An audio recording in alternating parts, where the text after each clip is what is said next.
Ay. Huh.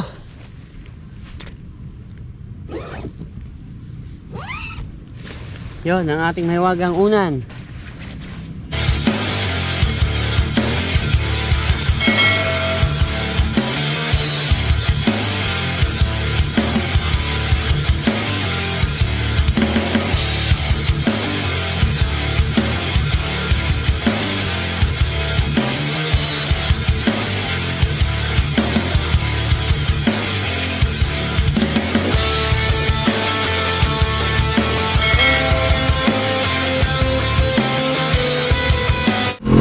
What's up mga kababayan? Kamusta kayo? Ako po ulit si Jaime. Welcome po mga kababayan sa ating vlog. Ngayong araw nga na to mga kababayan, maghahanap tayo ng camping site na pwede tayo mag-camping, pwede maglagay ng tent. Pero sayang kasi na ano ka mga kababayan yan, napaka-random nito pupuntahan natin. Napaka-random nito kung saan tayo makakarating at kung saan tayo pwede makakita ng pwede tayo mag-tayo ng tent. Camping, mag-relax. Relax parang mayaman magre-relax yan ang akala nyo. So yun nga po. Balik tayo sa topic natin. 9:40 na ng umaga. So ngayon ay Sabado. So kung magka-camping ka ang normal napakatanghali na nito. Pero kasi mga kababayan, dapat meron tayo talagang target spot na nakaplano na sa akin kagabi, na which is kung saan dapat ako pupunta. Isa siyang farm na pwede ka mag-camping, pwede talagang kumbaga parang legit na campsite yung pupuntahan natin. Kaso nga sa hindi inaasahan, yung palang pupuntahan natin for booking. Ngayon okay din naman sana ang walk-in, ga-accept naman sila ng walk-in sana. Kaso ngayong araw na to merong nakabook sa kanila na exclusive na parang magkakatrabaho daw Actually nag-communicate naman ako, pero shoutout din sa yung sumasagot ng chat ko dun sa farm na yun. Nakalimutan ko, Kubet Farm or somewhere ganun. So may Magallanes, Cavite siya. Napakamura sana kasi 50 pesos lang yung entrance, then 150 yung sa atin 15. So napakamura lang, napaka-affordable na nakapreferred sana ako doon. Kasi yun nga, may nakabook sila na for exclusive lang ngayon sana. Sayang kasi nangyari hindi tayo may singit. Pero sabi niya sayang kasi pwede naman daw sana talaga tayo may singit. Kaya lang magkakagrupo kasi yun, parang magkakatrabaho daw na nakabook sa kanila for exclusive. Siguro marami sila, so hindi tayo nakasingit. Since pwede na tayo, meron naman ako nakita dito sa May Kasili. Kaya nga dito tayo ngayon dumaan dito sa Nubali tayo tumagos, tapos ito papuntang Kasili. So dito natin naisipan dumaan kasi may nakita akong map dito, kaya lang parang 400 to 500 ata ang tour nila. So mahal yun mga kabayan, napakamahal man para lang naman sa makapag-relax ka. Which is ang ano ko naman sana mga kababayan, yung mga raw lang talaga. Pero syempre parang mas ma-upgrade natin yung vlog natin, punta tayo sa mga campsite din. Uwi tayo pa Tagaytay, yung Kasili Road na yun papuntang Tagaytay, tinatawag silang Kabalahon. O sa mga nagbabike, kagaya na ngayon dito marami nagbabike, tawag nila ay Kabalahon, or ang labas nila ay Redpal. Talagang lugar na to marami nagbabike dito kasi bukod sa hindi pa to masyadong crowded tong kalsada na to, napaka-challenging sa mga bikers, mga kababayan natin mga nagbabike, kasi ahon, tapos lusong ahon, which is okay naman. Tingnan mo mga bike pwede pa ng bike sila. Nga kagaya na tingnan mo, parang ano to sa kanila tawag nila dito parang achievement pag nakapag ride sila dito, kasi ahon plus the view. Galing din dyan rakyat. Dyan maraming beses na tayo, siguro 4 o 5 na tayo nakakadaan dito sa lugar na to. Look at that view mga kababayan, diba? Talaga namang mapapahinto ka at makakapag-picture ka talaga dyan. Kasi maganda yung ano ko nga sa'yo, sa inyo mga kababayan, sa kanila to, at challenge kasi sa kanila to pag napadaan sila dito kasi maganda yung view, overlooking and ahon, tapos wow, look at that car, woo!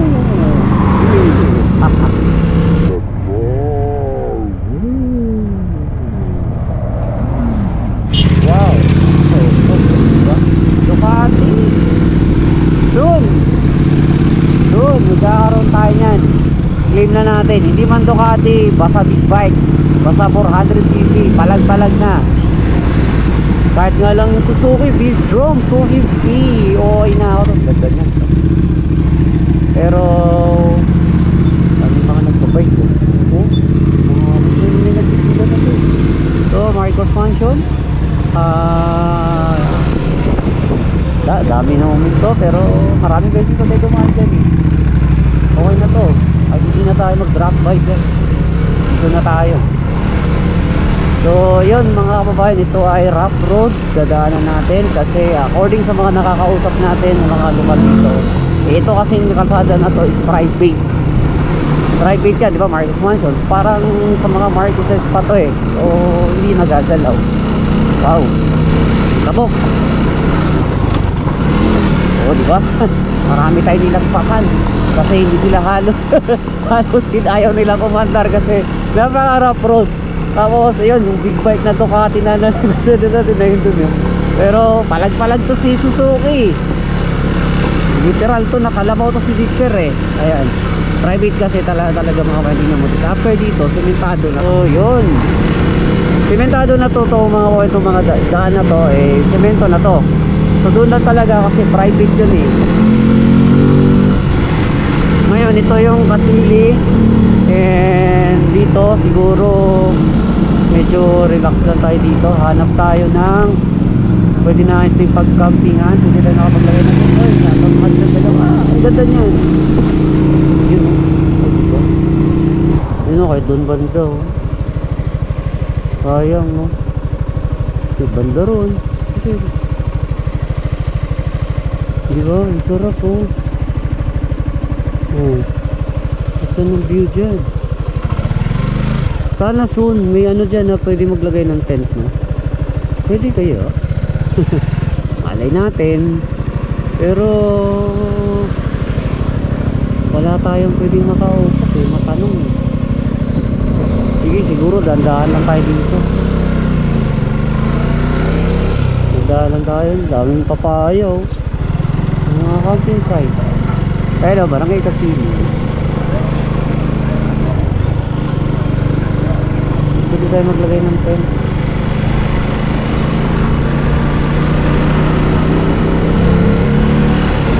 Kung manggagaling ka ng Binyan or Santa Rosa, sakit ka ng Tagaytay, mas better dito ka dumaan.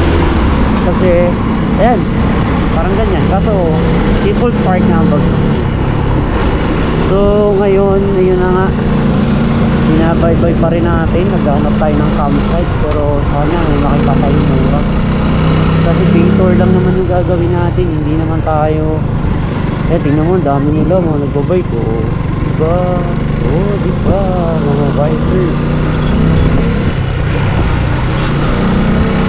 9:50 na ng umaga. Yan, welcome to Barangay Kasili, Purok 5. Yun ako nagbabay ko.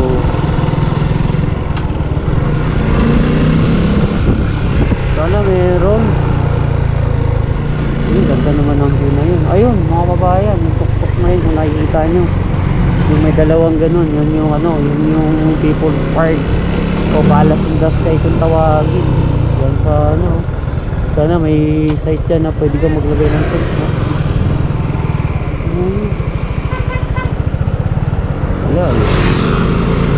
Tapos yan, ito pa may bypass dito na ginagawa papunta kaya saan yan, pero at least soon, di ba? Simula rito. Pero ang ginagawa naman ngayon mga kababayan, yung pinagkukunik-connect nila yung mga bypass na yan, pinapaikli nila yung biyahe, and then ang kadalasan ang tagos pa expressway. kumbaga parang mas doon yung exit, doon yung ano ng bypass na yon na may lalabasan siya papunta expressway. Wala pa tayong nakikita. Yan, maganda rin magkape dyan mga kabayan. Masarap magkape dyan. So yan, La Sofia. Pero ang target pa rin natin ngayon ay makahanap ng campsite na affordable dito sa lugar na to bago magtagaytay. Ay, yung mga nagbabike dun. Ano pala ng mga bikers dun? Galing ha, meron silang ano ron. Kaya pala, no? Ayan, may Lomi. Welcome to Apples Adventure and Resort. So saan kaya pwede mag-inquire? Ayun, oh. Ayun, may mga ganyan sila. Open na kaya? No pets allowed.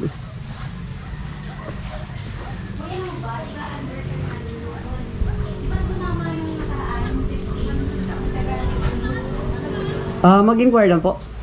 Campsite po? Hindi po. Okay. Sorry po. Lang po. Ito kasi merong nakalagay adventure camp. So hindi siya campsite. Okay. So yan mga kabayan, yung battery range na yan. Nakita ko yan sa Facebook. So dito nga siya sa Kasili. Kaso parang ano din kasi yung papabook ka rin. Pero parang yung day nila is ang ganda rin pa naman sa ano. Kaso 400 to 500 yata ang entrance nila. Pero it's good, maganda naman siya eh. Pero kung may enough budget lang ako, pupunta ako rito kasi malapit lang siya. And mukhang maganda yung ambience niya, nature, tapos tahimik. Pero wala eh, ano eh wala tayong budget. Ano lang tayo, kahit hanggang 200 lang tayo. Hanggang 200 lang, palag-palag tayo. Kasi sa pagkain naman, may dala tayong kape. Dala tayong kape, dalawa nga yung dala kong kape. Tapos may dala rin akong pagkain dyan. Ano lang naman to tayo mga kababayan eh, yung affordable na camping site. Pero mura na yun. Mura na yun. Kasi malapit lang eh. Meron ka nang makitang mas mura, malayo naman, Cavite area. Kasi bukod dun sa Cavite area, malayo pa siya. Kumbaga tatakbo ka halos isang oras na higit. Siyempre yung time consuming, siyempre yung gas consumption mo rin kasi malayo, diba? Ito malapit lang to eh. Kung may makita lang tayo ng mas malapit-lapit sana eh. Ayun, umabot na tayo dito sa Purok 2. Welcome to Kasili. Yan, Purok 2 na, Barangay Kasili, Purok 2. Pwede tayo mag-Kasili. Ano ba ito? Tingnan natin. Event venue.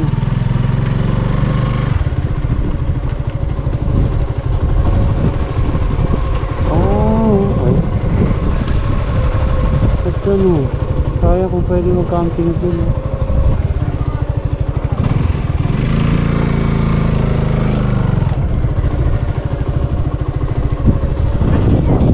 Galing pala ng bike na sir. Hindi ko napansin ha. Ay, thank you sir. Hindi ko napansin. Akala ko dalawang bike yun. Bike lang po. Walang pambili ng dalawa. Hindi, parang baka mas mahal ho yan eh. Pag Holyfield. Ganda nga naman dyan ang red palo. Diba? Kaya nasabi siya red palo. Pag hayahon mo yan, simula ron sa baba hanggang dyan, achievement na sa kanila yan. Mga kapatid nating riders, mga nagbabike. Yan o. Sobrang taas ng ahon eh. Ito nakisay na pala to. Ikaw ulit, pinagbabawal na technique.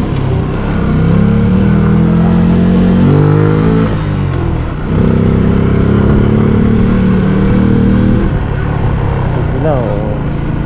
Okay, wow. Sure. Pwede. Ayun o, yun yung natatanaw doon sa taas ng dalawa niya. Madalas kong tinuturo yung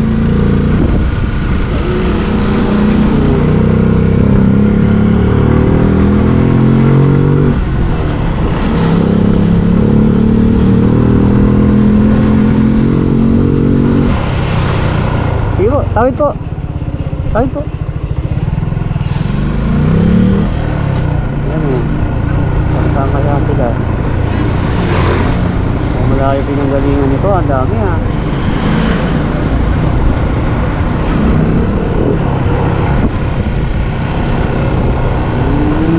Uy, laki na.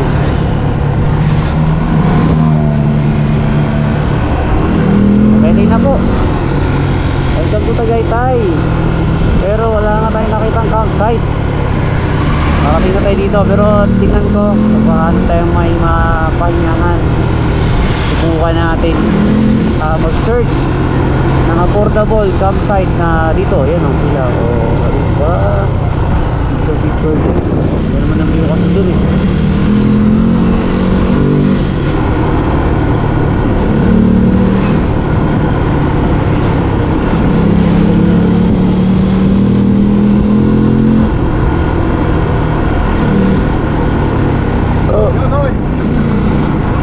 Ano daw yun?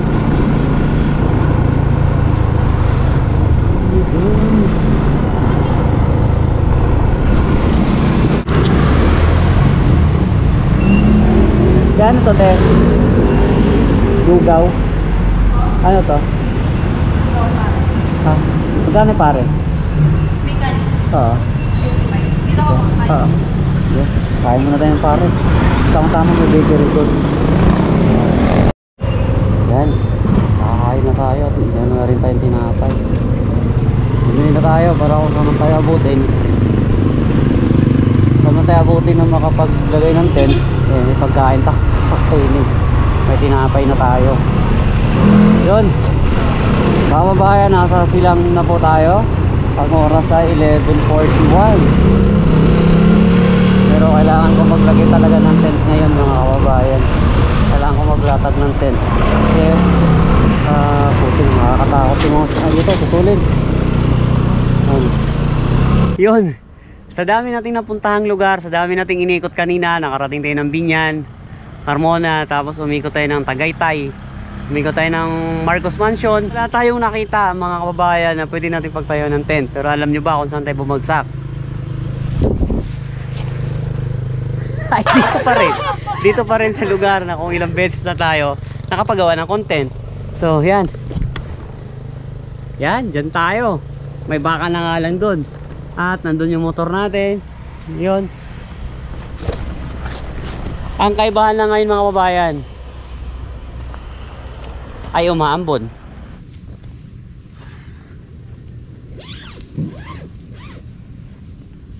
Ay.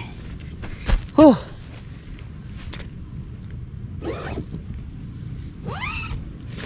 Yun ang ating mahiwagang unan.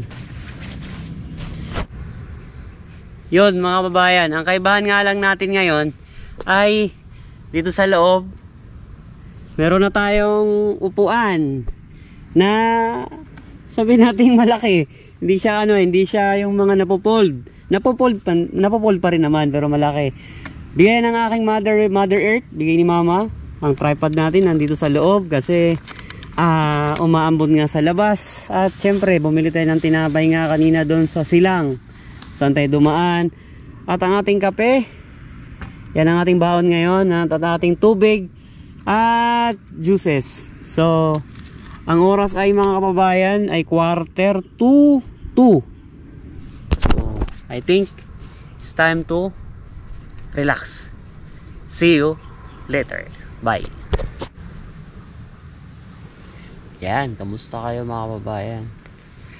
Ang oras ay 3:40 na ng hapon. Nagugutom na ako. Yan yung background natin. Ayun. Dalawang klase yung tinapay. Ito Monay. At mahilig din ako dito itong crinkles na to. na pareha sila tagpa 5 pesos. So kain tayo. At meron naman tayong juice eh. Mamaya ikapi tayo. So unahin natin tong crinkles. Medyo ano lang natin, baka maglaglagan dito sa higaan. Hop. Harap.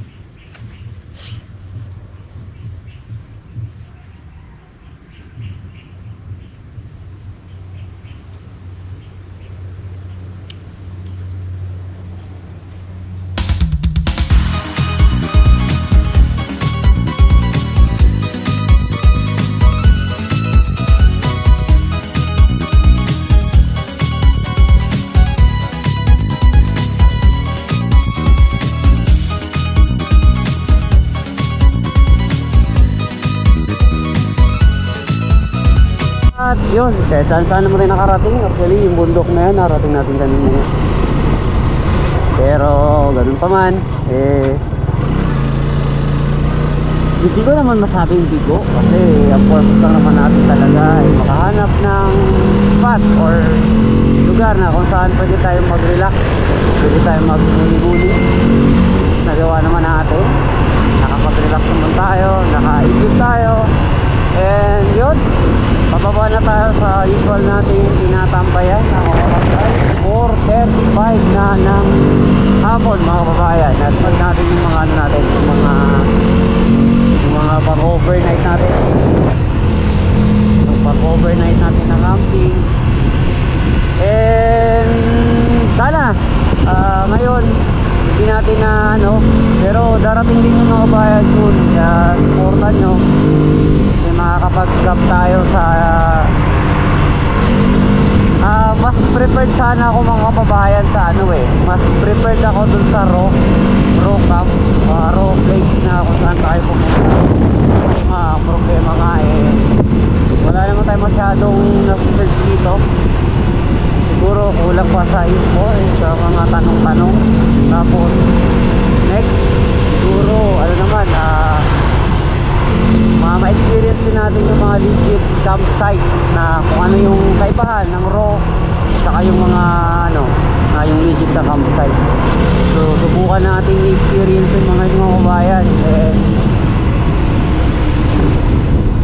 Masarap lang kumonect sa nature masarap lang kumonect kasi masarap din magmumuni-muni, lumayo, tumakas sa realidad ng ingay ng tao o ingay ng mundo o ingay ng mga chismosa mong kapitbahay o ingay sa realidad